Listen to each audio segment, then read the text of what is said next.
Welcome. Today I want to talk about nervous system regulation and just unpack what it is, because it's everywhere online. You probably have seen it onto your social media.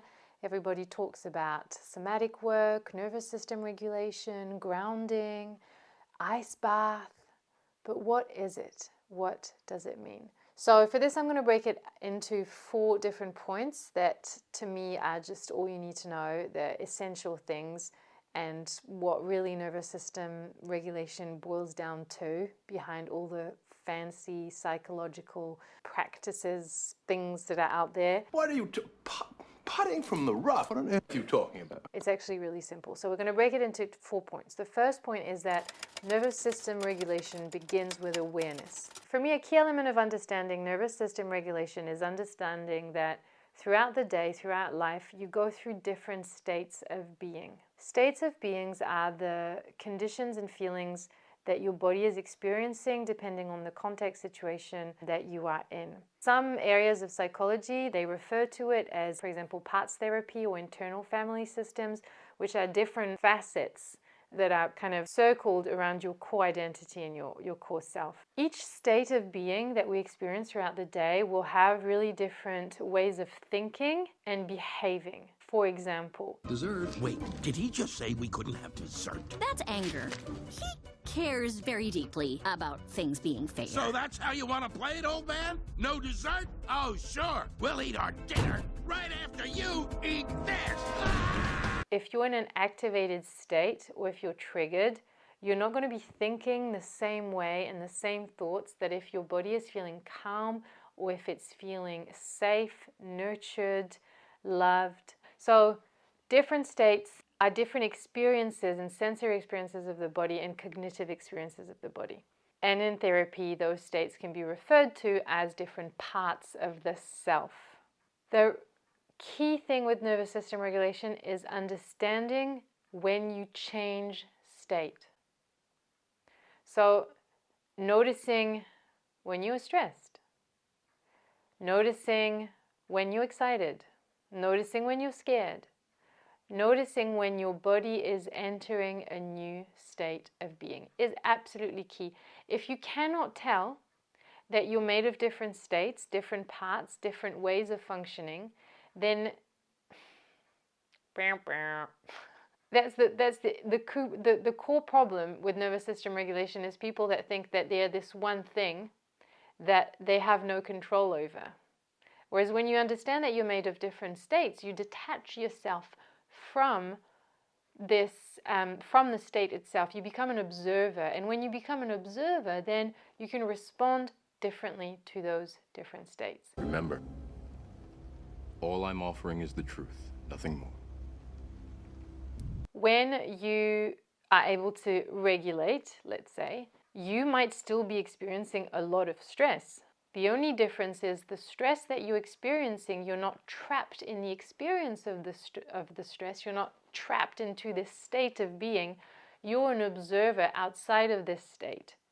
And you might be able to respond to it differently just by being an observer and changing some of the thoughts. For example, if you are consumed by the state, you will be thinking, I can't cope with this.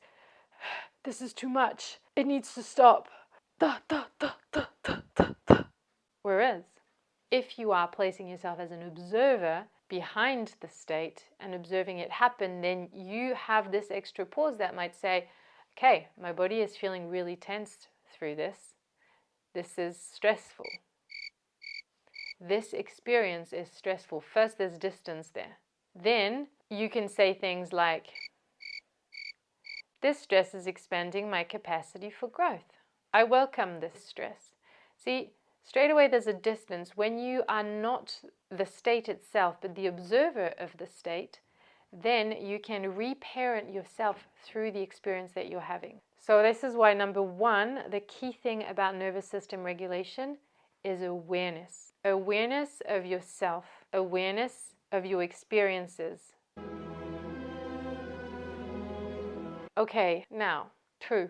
Nervous system regulation is your environment and co-regulation. So this title is a little bit broad, and it's actually, I could have used the word context. Nervous system regulation is also about context. If you have just gone through a really traumatic event in your life, if you are in a dangerous situation, you do not need to regulate. Your body is having a natural response to the context that you're in. The big thing that people get wrong with nervous system regulation is that it's this constant state of calm and peace, which is a problem because the body does not heal in that way. The body experiences pain for a reason. It experiences grief for a reason. It experiences stress for a reason. These are valid ways the body has of processing information and planning for necessary action. How does that relate to environment and co-regulation? When you're in an environment that supports you, you are then able to fully surrender into the processes of your body. You are able to fully be vulnerable. It becomes safe to be vulnerable because you are not alone in that process. Remember that scene in The Holiday, which I'm sure you have seen before, where Cameron Diaz has not been able to cry in years until she meets this guy in England who makes her feel safe. And then when she's just about to leave, she cries again. Because when she was next to him, her body remembered that it was safe to feel.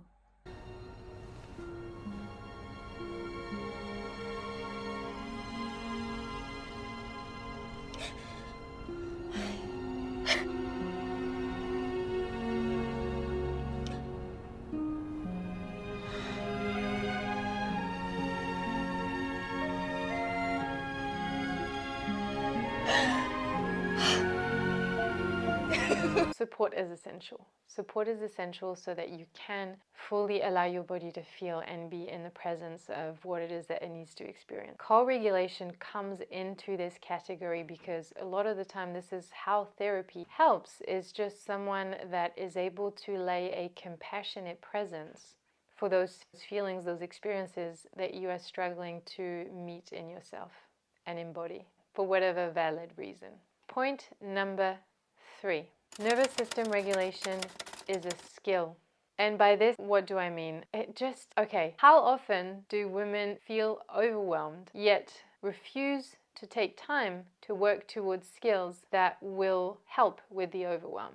For example, there is multiple studies now that show that meditation is beneficial for overall well-being. How many people actually meditate? How many busy, overwhelmed women actually take the time to meditate? I think this is the never-ending loop, the never-ending problem of nervous system dysregulation is that I'm in danger, I'm in danger, I'm in danger, I'm in danger, I can't stop, I'm in danger, I'm in danger. Pause. Take a moment. Practice the feeling of not being in danger. Whew. Just that. Practice the feeling of not being in danger. Practice safety in your body. Your body is trained to experience states because of the stories that you tell, because of the experiences that it's had. What would happen if you took 5-10 minutes in your day to practice being present, being aware, and practice being calm outside of emergencies? Obviously, you don't want to practice being calm when it's not the time to be calm. I'm only gonna say this one more time, sir. Calm down. I'm calm! You gotta practice being calm when it's a great time to be calm. And then you can tap into those resources during more challenging times, right? But again, building that awareness is like building a muscle. If you don't take 5-10 minutes in your day to just practice being present, whether it be through meditation or through other practices, practice doing things that make you feel joy. Practice doing things where you are the most important thing. Practice the feeling of being in control. Practice the states that you want to embody in your life. And that's not just awareness, although awareness is a really big part and an important one. And I think that everybody should nurture this muscle. So just to go into more practical ways of how to use this skill, really breath work is essential. And by breath work, look, I'm going to be honest, I don't do Wim Hof breath work every week. In fact, I don't know when was the last time that I did one of those, but I do spend time noticing my breath. I do. And even if I do it just for 2 minutes before I practice yoga, or if I do it even when I'm at the gym and I'm training and I'm realizing when I'm holding my breath, or just noticing, okay, my body's activated there, what is my breath doing? These are things that you can implement in everyday life and that are not extremely time consuming. And that is a practice of learning a skill, awareness. What is my breath doing? Just so simple. So simple, but so effective. So effective. Now let's move on to finally point 4. It's feeling your feelings, not fighting them. Oh, this is so big. This is so big. How often do we refuse to be, we refuse an experience that we're having. We refuse to be having that experience. Because unknowingly we are making assumptions about how this experience is defining us.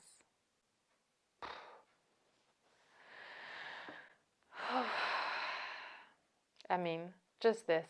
Have compassion for how your body processes the world. Have compassion for the ways in which you have ended up viewing yourself. And this is all flexible. This can change. But it's so essential to build this compassion because it's okay and it's justified to feel stressed, to feel hurt, to grieve, to feel humiliated, to feel not good enough. All those feelings are so valid. And the minute that we embrace them and not only notice them, but embrace them with compassion, then we can transmute the energy, guide it so that it works in our favor. And by favor, I mean growth. Growth. There's so much growth through self-compassion. So much growth. The problem is, often you start feeling stress. See, the problem is not the stress itself, how the stress defined you. Because as soon as you say, I can't do this, then your body goes, oh my God, I can't be the person that can't do this. I have to be the person that can. Whereas, let me show you an alternative with compassion, right? This is stressful. How do I experience the stress in my body right now? Straight away, presence. I'm feeling it like a cloud around my chest and whew, it's making me move with urgency. Whew, information, knowledge. I'm learning things about the stress here. Straight away, you know, it is not, the problem is not the feeling itself. The problem is the relationship that we have with the feeling and the assumptions that we make because of that. So we've covered our 4 points. I feel like in this, there's pretty much everything you need to know about nervous system regulation. Awareness, environment, support and co-regulation. Practice the skill outside of trigger moment. Feel your goddamn feelings. Feel your feelings. Don't fight them. It's who you are. Don't fight yourself. It's such a waste of time to fight yourself. Be compassionate. Everything that you feel, exactly as it is. It has a place. Use it with compassion. Yeah. I hope this was useful. I think I've summarized everything here. This talking to YouTube is a new thing for me.